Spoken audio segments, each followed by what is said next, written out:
Good morning guys! This is our day 4 in Paris and andito tayo sa Paris Gare du Nord Station kasi we're going to Belgium! Inaantay lang natin sa screen yung ating station kasi sasakay tayo ng 8:08. Pero ang oras na ngayon is 7:48. Pero hanggang ngayon hindi pa lumalabas kung anong yung train number na sasakyan natin. So, kailangan talagang tutukan nyo yan, guys. Kasi, baka maiwan kayo. Kasi, anong oras na? 7:48. Hindi pa nila pinupost kung anong sasakyan natin na train. Pasakay na tayo, guys. Number 10 tayo. So, kung titignan nyo yung oras, 7:57. Tsaka kanila pinost yung sasakyan natin na train. Kaya tignan nyo, madami oh.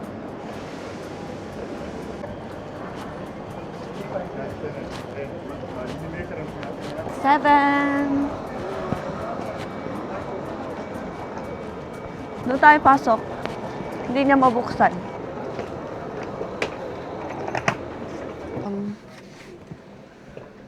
Ikaw.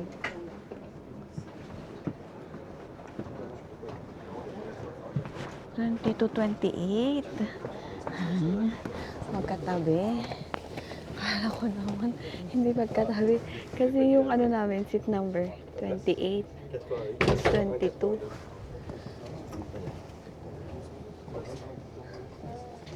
Iba yung numberings nila.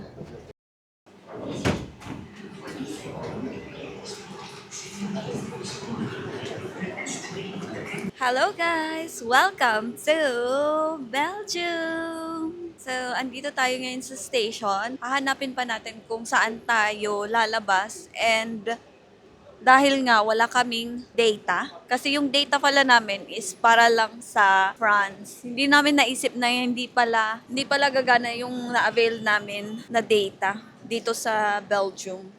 Gumamit na lang tayo ng stairs, guys, kasi lahat sila may maleta. Tayo, wala tayo. Di na lang maleta kasi ilang oras lang naman tayo dito sa Belgium. The 12:09 IC train to Brussels Airport Zaventem will depart from track 8 instead of track 10. Dito na tayo sa exit, pero nakiki-wifi kami dito sa cafe na to para maka-avail kami ng internet dito sa Belgium. Kahit mga 1 week lang. Kasi ilang oras lang naman kami dito. Mag-ikot-ikot lang talaga. Gusto kong matikman yung Belgian waffles nila dito. We're good. Yun lang naman yung titikman natin dito. And then, uwi na tayo. Tinamad eh. Tapos, ang kwento ko naman yun guys. Kakatawag ko lang ng 8 a.m. sa Air France. Pero, hanggang ngayon, wala pa din sila nakikita, maleta.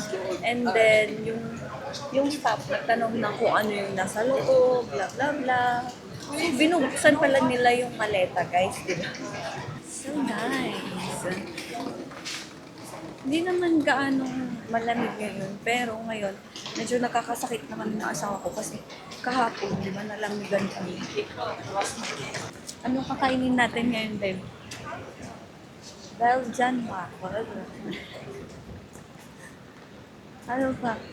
Belgian chocolate. Ay, ganun. Yung sa Paris nga, hindi pa namin natitikman yung croissant. Ang dami kong lilistang gusto kong kainin dun, pero hindi na nangyari. Naging na siya, fast food lahat.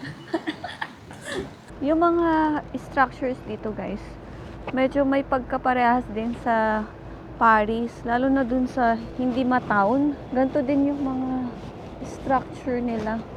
Tapos mahilig talaga sila yung sobrang taas na yun, guys. So, may nakatira pa din dun. May nakita kami dito, guys. La Brasherie. Snack treasure. Mga tinapay lang yung andito, guys. Mga ganito. Tinapay na lang tayo. Kasi yun naman yung mga delicacy nila dito. More on, madami din mga foreign foods. So, pasok tayo. So, parang nagawa na yung food. Ganito yung mga binibenta nila dito. Ganun. Yung asawa ko nakabili na ng ganito. Ano na to? Chicken burger. Basta yung palaman niya is chicken burger. Tapos sabi niya, 6 euros pa na yan guys. Tikman natin. Malaki naman siya. Isa lang yung kinuha namin. Para kung hindi man namin trip, mag-McDo na lang kami. Walang masyadong shop no dito. Or naka-close. Maglalakad sa Belgium nang walang itinerary. Habang naglalakad, i-open mo na. The chicken burger wrap.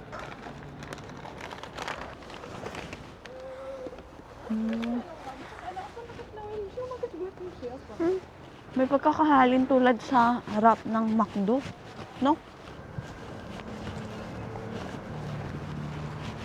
Masarap siya guys. Para siyang wrap ng McDo. Pero, meron siyang sauce na parang pang tacos na pang shawarma. Tapos meron din siyang mga ano dito, lettuce. Tapos may nakalagay na mayo.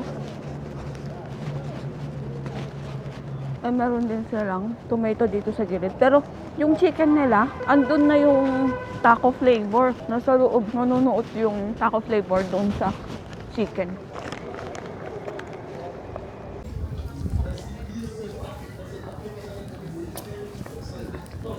Naghanap kami ng mga resto and more resto na nakikita namin is Arabic and may mga shops din sila. Nagtitinda sila ng mga pang grocery.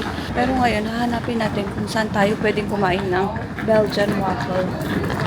Mga kebab, ganun na food. Yung more on nakikita ko. Ito yung parang hinahanap natin guys. Nag-iiba siya ng mga minsan pag Christmas, naka-Christmas outfit siya. Ano yung mga outfit ni Reza? Naka-police outfit. Baka may mga dito. Or tingnan muna natin siya. Ay, ayun na siya actually.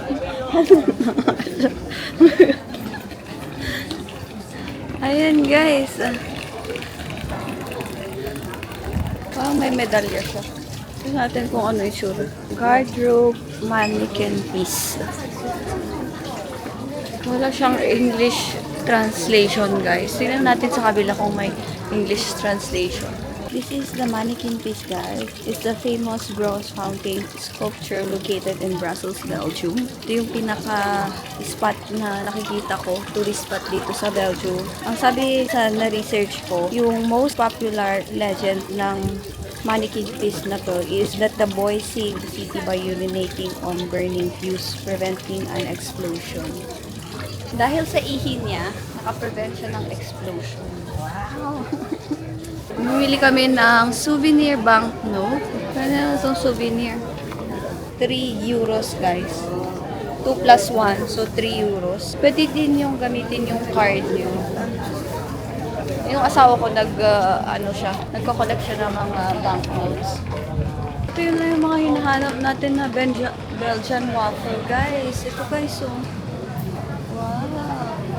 Gusto ko sana yung shop na pwedeng mag-Belgian waffle. Tapos merong magkape tayo.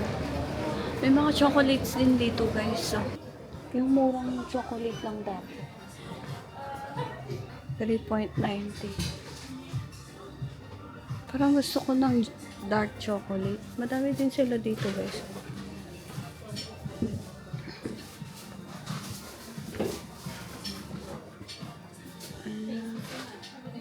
Ang bango.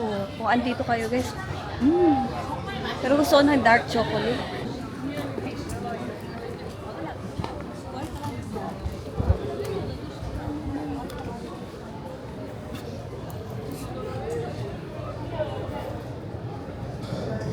Yung dinaanan natin from the station, from Brussels Midi Station, medyo close yung mga shop. Tapos more on foreigner shop. Pero dito guys, dito sa town, medyo okay kasi naka-open lahat yung shop. Ang bango. Dito sa side na to, ang bango guys. Oh. Mm. Parang yung road nila is lasang chocolate. Mm. Ay, maganda dito sa side na to.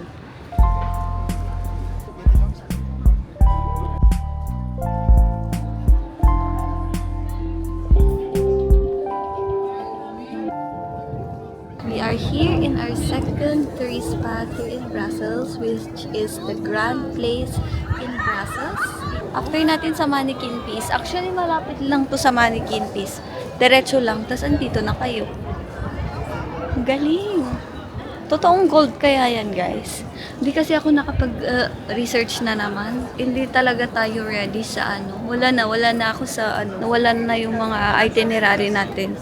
Parang nawalan ako ng gana. Ang ginagawa na lang natin is puntahan yung mga tourist spot and mag-picture. Tapos yun lang. Nice. Tingnan yung structure. Ito. Iba din yung structure nito. Para siyang gothic style. Tapos yung mga mga royal structure naman yung design niya. Tapos dito naman, ganun din guys, iba lang yung pagka-gothic. Ang galing, andito na naman tayo sa isang bansa, which is the Belgium. May nabasa din ako sa history guys, na this Grand Place is the most beautiful square in the world. Kasi nga pag titignan mo, all sides, 360 talaga siya. Tapos pa square. And maganda lahat guys. Wala pa ako nakikitang place na ganito. All sides pwede kang magpa-picture guys. Pasok tayo dito sa Maison Dandoy. Tatry natin yung Brussels waffle. Siguro try lang natin yung waffle na isa lang guys. Kasi yung presyo niya yung pinakamura guys is 8.5 euros. Tapos yung pinakamahal is 11.5 euros. Guys, magta-try tayo ng dalawang flavor. Ang kukunin natin is salted butter caramel and cooked strawberries. Try natin guys. Hindi na din siguro kami magdi-drinks muna. Siguro pag may nakita kami sa labas na ibang drink, yun na lang yung iinumin namin. And ito-try namin kung merong available sa taas na upuan.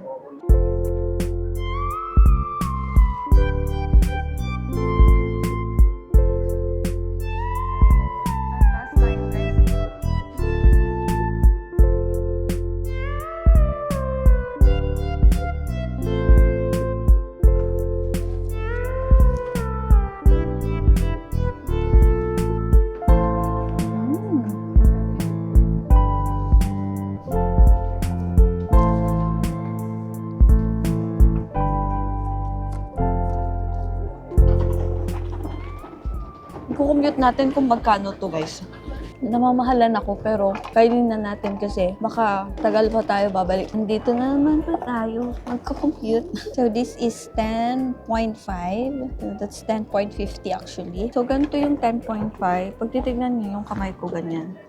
So sakto lang yung kamay ko. Ang 10.5 is 700 plus in peso. Sa pound naman guys is 9 point something.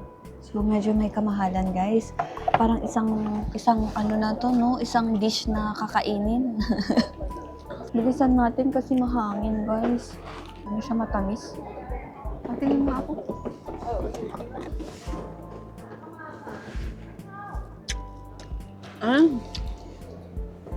Ayoko. Hindi ko type yung salted caramel. Mas masarap tong strawberry. Hindi pa tayo nakakapag-picture dun sa Mannequin Piece. Yun yung gagawin natin. So, 6 hours lang tayo dito sa Belgium and then babalik na ulit tayo agad-agad sa Paris. I availed the train in Trainline app kasi yun na din kasi yung ginagamit ko sa UK. So, yun na yung ginamit ko. Meron din yung Ouigo na app which is Ouigo. Unti lang yung difference, guys. So, ang pinili ko na lang is Trainline para mas madali kong ma-access at mas madali akong makapag-book.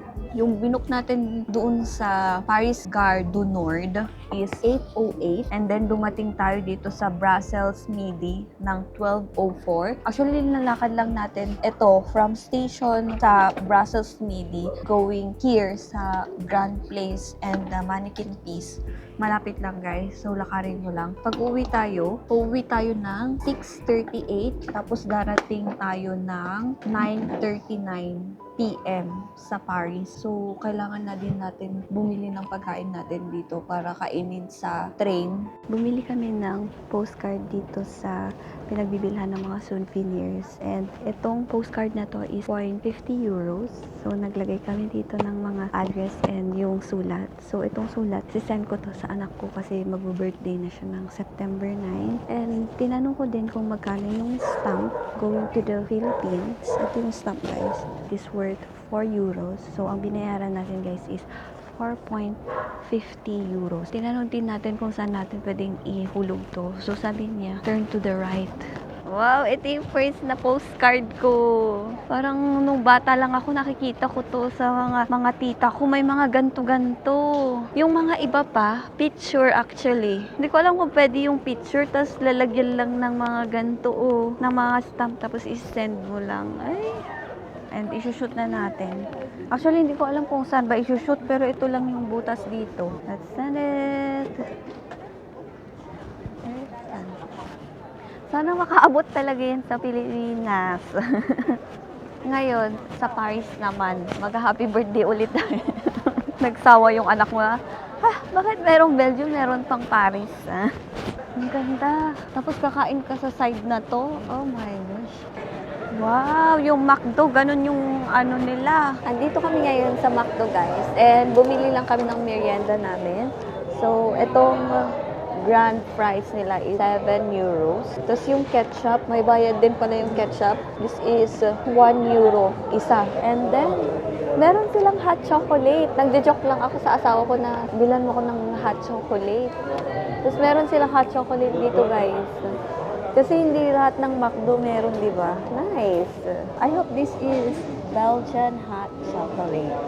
Check natin. At least, na ano na natin, yung ating waffles and then, etong hot chocolate. Hindi ko ma-open, guys. Kakaiba. Hindi siya gaano matamis, guys. Sabad na kami ikot-ikot, guys. May sakit kaming dalawa, actually. Ako, sinisipon ako, tapos yung alangal ko masakit, tapos yung throat ko. Ang asawa ko naman, parang magkakatrangkaso. Kasi feeling ko, linamig kami kahapon. So, kasalanan ng Air France. Actually, dapat yung pupuntahan namin ngayon, guys. 3 countries. France, Belgium, and Luxembourg. Pero, dahil nga mahal yung train pa Luxembourg, dahil nga late na din tayo, dapat mga 2 months or 3 months before tayo dapat nagbubook ng train para mas mura. Kasi nga umabot siya ng parang 200 pounds. Sabi ko, ay, wag na lang. Kasi parang isang country na din yun, guys. And pag maglo-Luxembourg tayo, isang araw lang yung pupunta natin doon. Parang ganito. Dito sa Belgium, isang araw lang tayo. Ikot-ikot lang. Actually, wala kaming ginawa dito. Binisit lang talaga namin yung mannequin piece, tapos yung Grand Place. Yun lang. So, nakikita niyo yung mga natin dito. Mga structure ng kanilang mga buildings. Parang nagkakasakit pa kami ngayon. Kasi parang hindi ko talaga mapigilang isipin din yung maleta ko. Kasi pinaghirapan natin yun, guys. Pangalanan ng Air France yung sakit na to. Itong jacket na to, ito lang yung dala kong jacket. Buti na lang ito lang. Tapos, meron akong sweatshirt doon na Lee. Favorite ko pa naman yun. Tapos yung Gap na white t-shirt na binili ko sa Osaka. Favorite ko din yung meron pang Zara dun na t-shirt. Sad talaga ako. Hanggang ngayon wala pa din talaga silang info about it. Wala ang mangyayari dun. Kasi may mga napanood ako. Ang ginawa nila, nag-post sila. Tapos pinaringgan nila yung Air France. Tsaka lumabas yung maleta nila. Parang ayoko namang gawin yun. As much as possible, ayokong gawin yun. Pero kung yun lang yung way, yun din yung gagawin natin. Pagod na pagod ako kakaisip. Kasi pag kahit sana chill lang. Alam mo yun, parang masaya ka na nasa ibang bansa ka. Pero hindi ka masaya. Kasi wala yung maleta mo. Tapos iniisip ko na lang, lagi iniisip, mabibili ulit natin yun, babalik tayo ng Japan, babalik tayo ng Okinawa para mabili yung t-shirt na yun. Actually, pwede ko yun bilhin sa ibang FR2. Kasi nga, dun sa Okinawa, yung embroidered na nila dun is kulay blue. Tapos yung pink na white ko. Hindi ko alam kung all over Japan mayroong kulay pink. Pero, remembrance kasi yun, guys. Nabili ko yun sa alam mo yung mga every place na pinupuntahan ko, memorize ko. Lalo na yung Gap na t-shirt ko. Nabili ko yun sa Osaka. Tapos yung Zara ko, nabili ko din yun sa Osaka nung nag-solo travel ako. Kaya, may mga special talaga yung mga damit. Tapos yung sa Shinjuku naman, yung maleta natin, nabili natin nung May. Nasasad ako, pero pinipigilan ko talaga. Kung meron lang yung sweatshirt ko, hindi ako linalamig. Anong Mahilig sila lambay? sa bike. Bike? Ay, oo. Road bike. Road bike, tapos wala silang helmet. Tapos yung mga parang electric scooter. Saka diverse country din to, guys. Kasi iba-ibang lahi. Hindi ko ma-distinguish kung sino na yung mga taga-Belgium dito. Tama, ipapakita ko sa inyo na ang daming nagbabike. Kasi may mga blocks. Lumalayo na tayo dun sa town. So, na-amaze sila sa camera. Ang alam ko sa camera. Kasi napapanood ko si Marvin sa Mako. Tapos, pag tinitignan nila yung camera, ginaganon nila. Bakit din kasi kung malaki yung camera natin, okay na tong maliit, guys. Tsaka maganda naman, basta wag lang masira. Yung gusto sana namin bilhin, yung waterproof din. Para pag umuulan, pwede namin gamitin. Kasi yung pag phone, ito, masisira. May shawarma dito. Ang maganda dito, guys, yung weather, nakisama sa atin. Hindi siya sad. Actually, nung chinek namin yung weather, dapat uulan ngayon, cloudy. Pero, maganda siya, guys. Hindi na ako masyado nakapag-picture, pero okay na yun. Nakapag-picture tayo sa Mannequin Piece, saka sa Grand Place. So, all goods. Yun lang naman yung gusto nating puntahan din. Ito, may mga umiinom-inom dito sa gilid natin. Mahilig din sila. Yan, pag nakikita nyo sa likod ko, madaming umiinom. Madaming close dito, guys. Madaming mga shops na close dito. Pero dun sa parang mostly dun sila sa kung saan yung Mannequin Piece tsaka yung Grand Place, no? Ang daming Belgian waffles. Hindi man natin na-try yung hot choco. At least sa McDo na-try natin. Okay din naman yung fries nila. Hindi siya old. Bago yung fries nila. Pero yun lang, bakit mahal yung nila? Ketchup nila, ang mahal. 1 euro. Ayan, malapit na tayo, guys. Kung saan tayo galing kanina. Pakita ko sa inyo kung ano itsura. Oo nga, puro construction.